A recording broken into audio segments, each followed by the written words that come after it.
Pembacaan dari kitab Injil Tuhan Yesus Kristus diambil dari Injil Lukas, pasalnya yang ke-12, ayatnya yang ke-49 sampai 56. Lukas pasalnya yang ke-12, ayat 49 sampai 56. Aku datang untuk melemparkan api ke bumi, dan betapa aku menginginkan api itu telah menyala. Aku harus dibaptis dengan suatu baptisan, dan betapa susah hatiku sebelum hal itu terlaksana. Kamu menyangka bahwa aku datang untuk membawa damai di atas bumi? Bukan damai, kataku kepadamu, melainkan pertentangan.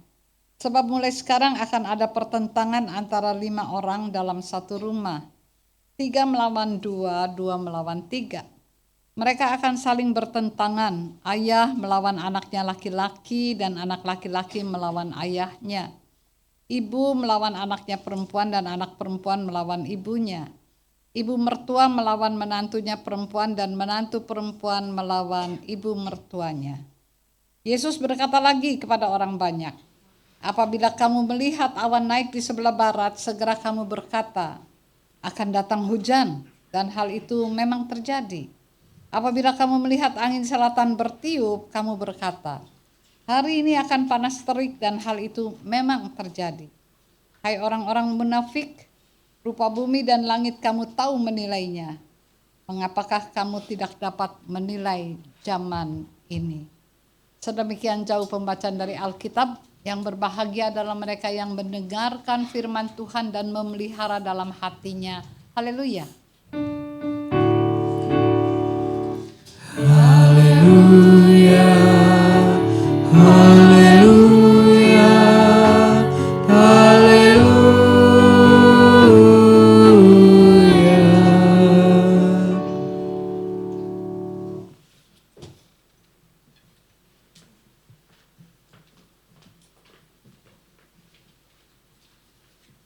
Umat yang dikasihi Tuhan Yesus Kristus, merdeka.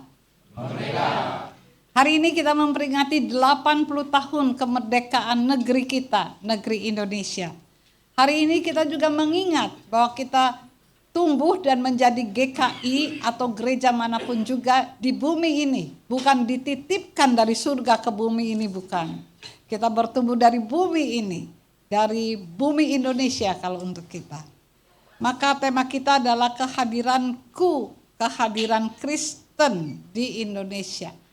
Kehadiran Kristen di Indonesia bicara tentang yang pertama adalah saya dan saudara masuk di dalam wadah komunitas murid-murid Kristus yang namanya Gereja Kristen Indonesia.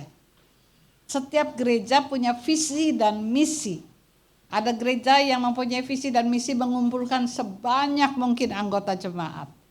Ada yang menjadikan jemaat yang menjadi begitu dinamis, ada bermacam-macam. Kalau visi dan misi GKI Kayu Putih apa ya saudara? Ada yang bisa? Kebersamaan. Ayo, para pengurus, Bajem. Apa Pak? Mari.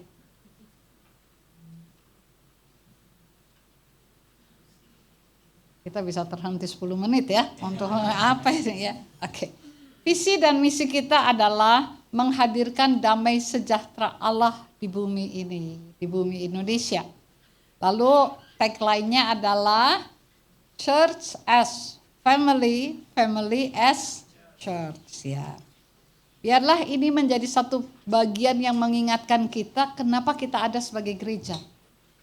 Kenapa kita ada sebagai gereja yang berbahasa Indonesia, terdiri dari semua suku bangsa yang mau masuk ke sini atau kalau kemanapun juga. Tapi di kita ada bahasa Indonesia khusus dan juga apa yang dikatakan kita ini terbuka untuk semua golongan. Memang ada yang berbahasa Indonesia di gereja-gereja suku juga. Tetapi di sana juga masih dihidupkan bahasa daerah. Ya, memang tidak ada salahnya. Hanya itu jadi kemudian agak berkelompok menjadi satu suku. Di GKI itu ada yang namanya House of Grace. Itu terbuka untuk semua dari denominasi manapun juga. Tapi kok kenapa ya? Susah sekali. Misalnya orang tertentu yang pasti butuh untuk dilayani di sana tapi kok nggak masuk gitu. Udah ditarik-tarik sama temennya nggak masuk. Terus ininya begini, kita ini beda apa ya? Beda dari apa yang dikatakan tradisinya, beda dari tata hidupnya, tatanan hidupnya, beda dari cara untuk bertumbuhnya sebagai suku. Nah ini saudara ya, jadi hari ini sesudah 80 tahun kita masih juga ya menjadi pilahan-pilahan, bukan apa yang dipilah-pilah oleh penjajah gitu ya. Saya ambil juga bahasa. Ada teman yang suka sekali berbahasa Belanda. Kayaknya naik ranking kalau dia bahasa Belanda ya. Jadi kalau dia cari mana yang bisa Holland spreken gitu ya. Nah, saya bilang karena dia terus ngotot bahwa berbahasa Belanda itu menjadi sesuatu yang menaikkan nilainya. Satu kali saya kelepasan juga. Ini kamu ini kolonialis gitu. Dia kaget. Masa sih kolonialis katanya gitu kan. Nah, hari ini kita akan melihat anak-anak muda, generasi muda, paling senang bahasa Inggris. Kalau kemana-mana aja mereka ngomong kita takut loh yang tua-tua. Ini lancar sekali seperti native speaker. Jadi kalau ujian bahasa Indonesia pada berkeringat nggak bisa gitu ya. Kayak bahasa aneh gitu ya. Bahasa apa nih? Bahasa ibu kalau dulu istilahnya. Ya kan kita tumbuh di tanah Indonesia berbahasa tadi tuh. Indonesia, berbangsa Indonesia. Dan di tengah-tengah itu mesti ada proses di mana kita mencintai seluruh tradisi, budaya, dan juga kondisi negeri ini. Oleh karena itu saudara-saudara, tema kehadiran Kristen di Indonesia, kita mulai dulu dengan kita sebagai apa yang dikatakan orang Indonesia yang kemudian oleh panggilan Kristus kita menjadi tubuh Kristus. Maka apa yang diperintahkan? Saya berkonsentrasi pada Injil Lukas pasal 12. Saya mulai dengan apa yang dikatakan pas ayatnya yang ke-49. Aku datang untuk melemparkan api ke bumi ini. Apa yang dimaksudnya ya? Apa Tuhan menghadirkan kebakaran besar atau menghadirkan amarah? Bukan. Ada dua hal. Yang pertama dalam tafsir dikatakan tampaknya ini mengarah kepada perjalanan murid-murid Yesus sesudah Tuhan Yesus naik ke surga, di mana Roh Kudus menjadi sebuah apa yang dikatakan semangat untuk meneruskan apa yang dikatakan karya dan pekerjaan Tuhan Yesus. Yang kedua, api adalah juga pengujian dari respon kita terhadap pengakuan iman kita kepada Tuhan. Aku milikmu Yesus Tuhanku, dan kita mengaku kita milik, dan dalam pilihan itu terjadi apa yang dikatakan tadi. Dalam keluarga bisa terpilah-pilah gitu ya. Juga ada yang terjadi, satu memilih tetap beragama Yahudi, mengakui bahwa juru selamat itu nanti kalau Allah sendiri turun ke bumi, dan sebagian lagi percaya bahwa Yesus Kristus juru selamat dengan segala visi dan misinya. Jadi dua hal itu menjadi bagian ketika kita mencoba memahami aku datang membawa api, akan terjadi perpecahan. Aku bukan datang membawa damai, sebab menjadi Kristen itu pilihan. Menjadi Kristen itu adalah sebuah keberanian untuk memilih. Dulu ibu saya dari 8 bersaudara, dia satu-satunya yang jadi Kristen karena suaminya Kristen. Kalau acara di mana kami keluarga Tionghoa itu ada namanya cengbeng, pergi ke kuburan yang kuburannya dibuat dari semacam rumah dan kita duduk, yang beragama enggak Kristen tentu melakukan pai dengan alat ya. Lalu kemudian makanan yang ada di situ sesudah selesai dimakan bersama masakan yang lain. Saya masih anak-anak waktu itu. Lalu saya lihat ibu saya enggak makan, papa saya enggak makan. Terus saya pikir saya kepengen juga itu ya, lontong cap gobenya atau lontong sayurnya itu. Lalu di tengah-tengah itu buah-buahnya yang ada di depan namanya hiolo itu kok menarik sekali gitu. Terus ibu saya bilang jangan, itu makanan yang tidak boleh dimakan oleh orang Kristen. Itu untuk pertama kali saya tahu bahwa ada, kemudian kalau baca Alkitab kita melihat, dan Paulus nanti juga sampai pada pilihan. Pilihan itu saudara-saudara sebuah keberanian. Keberanian untuk kadang-kadang juga tampil beda. Ya. Kalau sekarang istilahnya agak lain orang ini gitu ya, agak beda gitu ya. Dan di tengah-tengah itulah kita ingin berjalan bersama. Bagaimana saya dan saudara mendengar panggilan Tuhan. Beritakan Injil gitu ya. Dan lakukanlah apa yang dikatakan pertobatanmu untuk menjadi pembawa kabar baik. Sebab aku dengan tekun, ini istilahnya. Aku dengan tekun berjalan menjalani apa yang disebut dengan baptisan. Artinya prosesi salib. Yesus dengan tekun menyelesaikan seluruh karya kasih-Nya dan kita dipanggil untuk berjalan di belakangnya. Saya suka dengan kata ini, reshaping perspektif.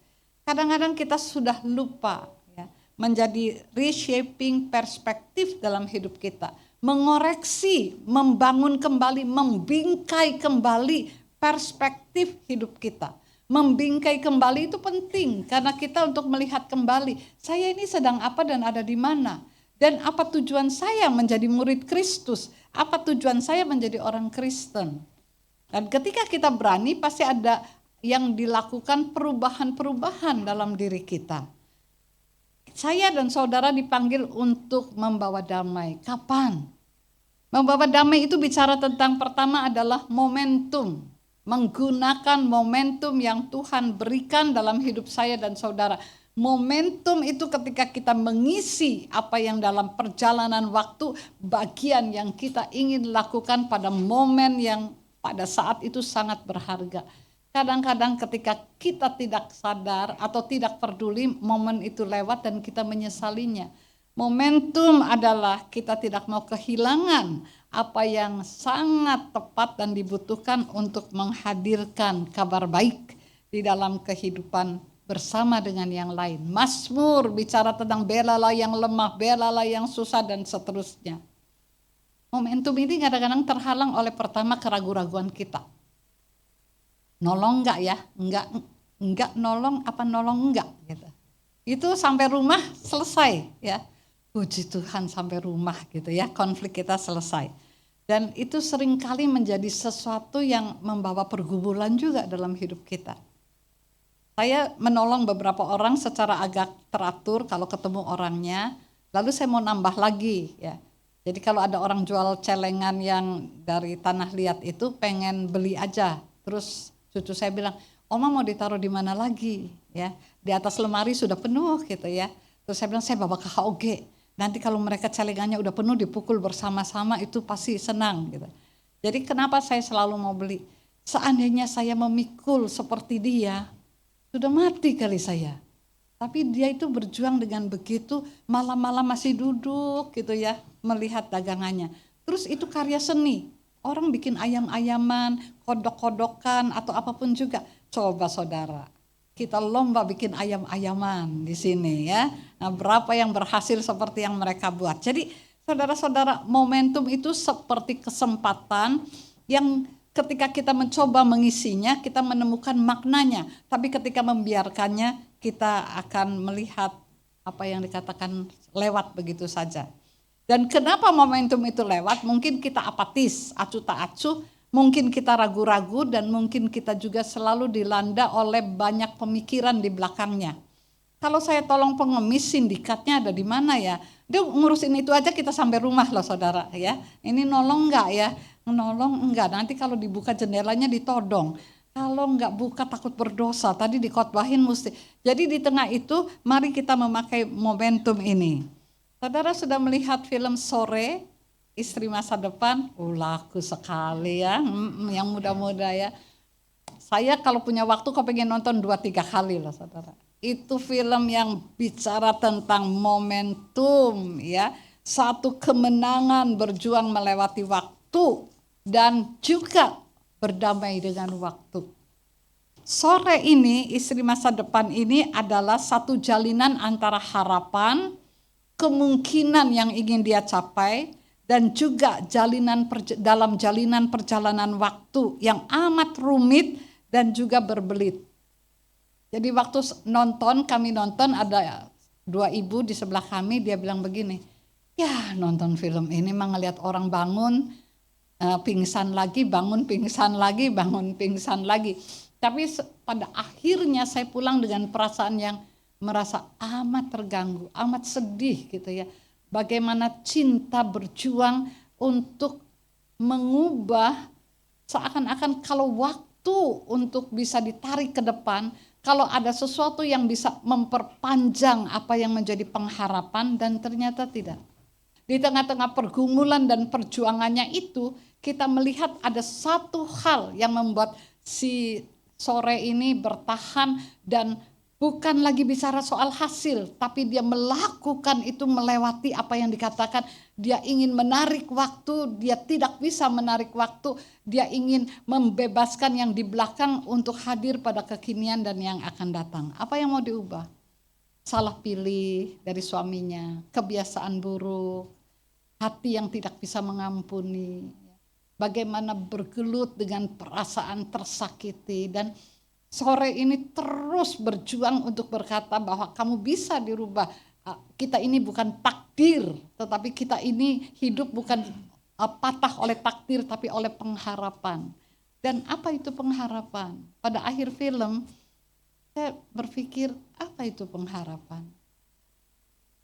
Kenapa gereja tidak mau berjuang ketika waktu bergulir antara yang di belakang kita, yang sekarang dan yang akan datang? Sebab di tengah-tengah perjuangan itu bukan apakah saya sukses mengubah negeri ini, tetapi apakah di situ saya berjuang dan menanamkan dengan cinta untuk negeri ini bahwa mestinya ada suara, mestinya ada ingatan, mestinya ada pendampingan yang kita dipanggil oleh Tuhan untuk melakukannya. Maka saudara, mari kita melihat gereja. Ketika saya dan saudara ada sebagai bagian dari gereja, maka saya dan saudara apakah sedang bergumul tentang yang disebut dengan mengisi momentum dalam hidup ini. 80 tahun gereja, barangkali GKI akan memperingati 45 tahun hadirnya. Dan itu berarti kita juga melihat bagaimana dalam sejarah perjuangan anak-anak Tuhan juga ikut berjuang. Ketika kemerdekaan ditawarkan, ada berbagai hal yang membuat kita bingung, takut, khawatir, tegang. Tapi apakah kita berbuat sesuatu? Waktu pengangguran hebat-hebatan, waktu nilai moral dan sebagainya sudah menjadi kalang kabut. Saya akan mulai yang kedua dulu saudara, antusiasme. Ketika kita menjadi murid-murid Kristus yang mesti menapaki jalan salib Kristus, apa saya dan saudara antusias?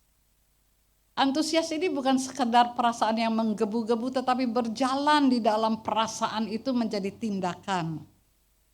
Ketika baru-baru ini saya ke Kupang, bagian dalam sedikit untuk memberikan fasilitas pendidikan bersama GKI Kayu Putih. Lalu ketika saya bilang siapa yang mau pergi, saya deh gitu. Lalu orang lihat gini, mungkin ya kalau keluar kalimatnya, udah tua masih aneh-aneh aja gitu kan. Waktu saya bilang ke keluarga saya, itu tugas kamu 20 tahun yang lalu. Sekarang bukan tugas kamu, tapi saya kepingin masuk pada apa yang selama ini menjadi bagian dari visi hidup saya. Terus suami saya bilang begini, kalau kebanyakan visi kamu jadi orang aneh deh. Saya pikir suami saya sangat kenal saya ya, mungkin dia berdoa tiap hari, ini makhluk kecil hidup juga gitu ya saudara-saudara. Tapi pengalaman itu selalu memberi kepada saya antusiasme untuk berkata, saya hadir menjadi sesuatu ketika Tuhan memanggil menjadi murid. Mari saya memberikan contoh apa yang dikatakan ilustrasi tentang antusiasme. Satu kali ada hamba Tuhan, pendeta yang menarik gerobak, saudara. Tarik gerobak, tapi lewat tanah liat yang lumpurnya agak dalam, jadi susah nariknya. Di belakangnya jemaat dorong. Si pendeta narik, jalan sedikit, jemaat dorong. Sampai satu saat stop. Wah, si pendeta, ada apa ini? Memang makin lama makin berat sampai udah gak bisa ketarik. Terus dia pikir, saya aja udah capek seperti ini, pasti jemaat saya pada pingsan. Lalu dia muter, dia lihat sekeliling, gak ada sosok jemaatnya yang pada pingsan. Kemana dia jalan ke belakang lagi, mundur lagi, gak ada juga. Dia balik ke gerobaknya, dia dengar suara gerung apa itu ya, berbisik-bisik gitu. Lalu dia lihat dalam gerobak, ada saudara, komplit, lagi pada duduk dalam gerobak, membicarakan tentang pendetanya yang narik gerobak di jalanan yang berlumpur. Ya, jadi saudara-saudara, itu yang disebut dengan sikap pasif ya. Ya sudah, terserahlah, tapi bukan saya gitu ya. Ada bagiannya masing-masing gitu kan. Saya bertahun-tahun menjalankan misi dengan lembaga Alkitab. Itu lancar-lancar aja karena saya kepala departemen, saudara. Apa yang diputuskan, dana yang mau diharapkan, sudah ada dananya, Alkitab dibawa dan sebagainya. Tapi ketika dalam gereja beda gitu ya. Ada satu kali ada salah satu aktivis gereja yang bilang, ini dia orang yang menghambur-hamburkan uang gereja. Terus saya pulang, pucat sekali wajah saya. Terus suami saya bilang, kenapa? Kayak 1000 jarum menusuki dada saya. Terus dia gitu, dia suka ngeguyoni yang serius-serius, saudara, itu bikin saya marah juga. Jadi, 1000 jarum, 1000 jarum. Saya bilang gitu. Terus dia bilang, Hil, kalau cuman begitu aja terasa 1000 jarum, Tuhan Yesus makanya dia nggak ngomong-ngomong selama perjalanan salib, udah nggak bisa cerita. Ya memang saudara-saudara ya. Jadi di tengah-tengah berbagai apa yang terjadi, apa yang kita sikapi, masih antusias atau tidak ya. Masih merasa sesuatu terjadi dalam hidup kita dan kita tahu Tuhan memanggil kita. Barangkali kita mulai saja panggilan antusiasme untuk merubah suasana keluarga dalam rumah tangga. Kalau di sini bukan di Lukas 12 terjadi perpisahan. Itu sekali lagi saya jelaskan karena pilihan kepengikutan ke Tuhan Yesus atau tetap pada tradisi Yahudi. Tapi saudara-saudara, kebersamaan dalam keluarga itu seperti apa? Kalau kita hidup di tengah-tengah keluarga yang non-Kristen, orang mau bilang apa tentang keluarga kita? Waktu anak-anak saya kecil, saya ngajari sesudah pelayanan, sesudah kerja, capek, saya ngajari anak saya belajar. Suami saya pulang pelayanan kira-kira 10:30, waktu mobilnya masuk, dia bilang, Hil, kenapa? Saya bilang, suara kamu kedengeran di ujung di ujung jalan gitu. Nanti Pak RT tanya, itu suara siapa? Itu apa suara orang Batak, apa suara orang Ambon, apa suara siapa? Ternyata suara kamu loh. Oh, orang Cina, suaranya kenceng banget ya gitu. Jadi saya bilang, kamu nggak pikir mereka bilang, oh orang Kristen. Itu saya takut ngomel loh Hil gitu. Jadi saudara-saudara, kadang-kadang kita lupa gitu, menghadirkan kabar baik dalam rumah misalnya.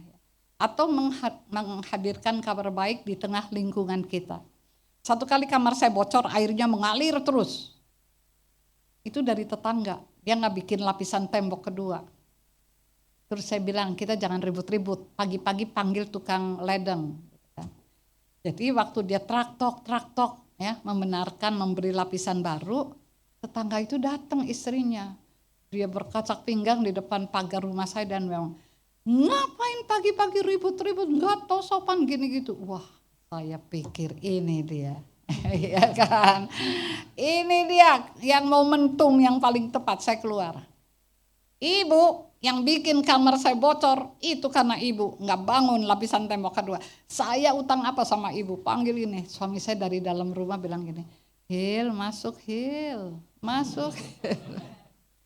Dia Batak asli loh, Batak Karo saudara. Tapi ngomongnya hampir tidak terdengar dibandingkan suara saya. Jadi dia bilang, masuk Hil, masuk gitu.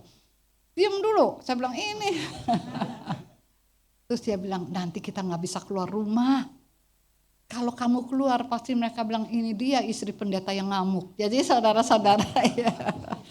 Hari ini kita diajar untuk membawa saksi dari rumah kita untuk keluar. Yang kedua, bagaimana mengubah wajah kemiskinan, ketidakadilan, penekanan, penderitaan di tengah-tengah apa yang sedang berlangsung.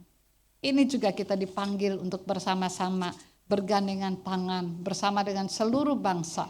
Kita berbeda-beda tapi satu bahasa, satu tanah air dan kita satu panggilan. Maka kita masuk kepada bagian yang berikutnya.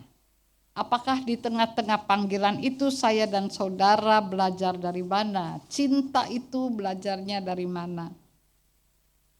Saya tidak akan lupa pengalaman seorang ibu yang kena kanker di bagian tiroidnya dan berjuang sampai terakhir hidupnya untuk memberi beasiswa anak-anak di Klaten.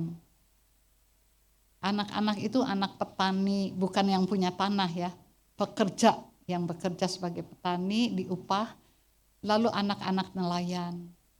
Terus menjelang meninggal satu malam dia WA ke saya, Bu, barangkali saya sudah harus pamit, saya sudah nggak kuat. Tapi saya sudah carikan gantinya untuk bisa meneruskan bantuan dari Kayu Putih kepada sekolah itu. 2 hari kemudian dia meninggal. Menurut saya ini sedih sekali. Ibu itu mengorbankan seluruh dirinya untuk anak-anak yang tidak berdaya. Mencarikan beasiswa, menopang, memberi semangat, dan itu bagian yang sangat mengharukan. Ada satu anak pemulung dari Cilacap yang minta dibeasiswai karena dia pintar sekali. Anak ini sekarang sudah jadi perawat. Tiap bulan dibiayai dan anak ini memang menjadi anak yang bisa menjadi pendukung bagi keluarganya. Jadi saudara-saudara, ada banyak pola untuk menjadi orang Indonesia di negeri Indonesia dan sebagai murid Tuhan kita bersaksi dan kita memanggil apa yang disebut dengan perubahan. Lagu Ibu Sud, Tanahku yang kucintai, engkau kuhargai, itu kalimat terakhir. Bagian ini dari tanah airku tidak akan kulupakan. Saya masih ingat waktu saya di ring 2, sekarang sudah 3. Waktu saya sedang istirahat dan mendengar lagu itu saya nangis sekali, saudara. Terus suami saya masuk terus dia bilang ini, biasa Hil, kalau jantung kita di otak-atik dokter jadi begitu, gitu kan. Tapi saya bilang bukan itu. Saya pikir tamat hidup saya. Kalau saya nggak ke pedalaman tidak ada lagi Hilda. Terus dia lihat saya dan dia bilang, wah jangan batasi Tuhan Hil. Kita nggak boleh. Jalan aja, jalan aja. Saya kira itu bagian yang selalu dalam panggilan saya dan saudara, kita bisa berbuat sesuatu, saudara. Kita juga sedang berproses membangun gedung, berharap jemaat bertambah banyak, itu mimpi bersama. Tapi jangan lupa momentum-momentum yang Tuhan tawarkan. Maka katanya, tanahku yang kucintai, engkau kuhargai. Di sana ada cinta, di sana ada gerakan cinta, di sana ada hidup yang sama-sama ingin kita katakan, negeri ini Tuhan, anugerah-Mu, di mana ajari aku bersaksi.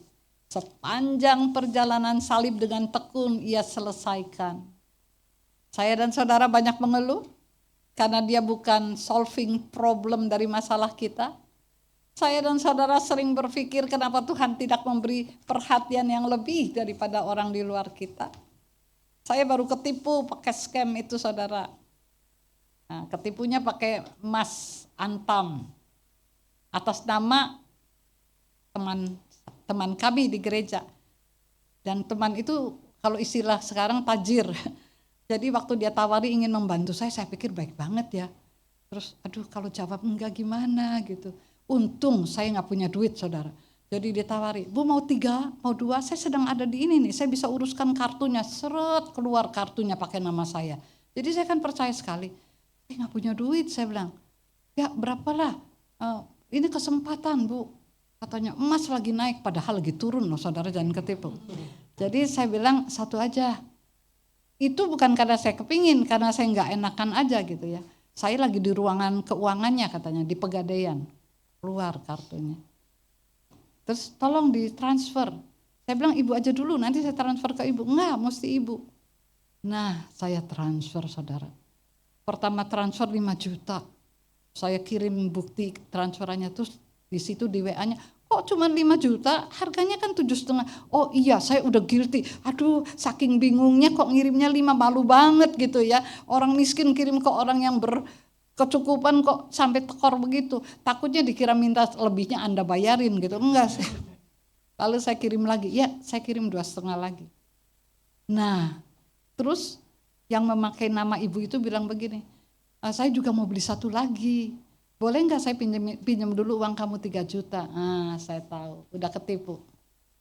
Nggak mungkin dia pinjam uang saya, nggak akan mungkin saudara.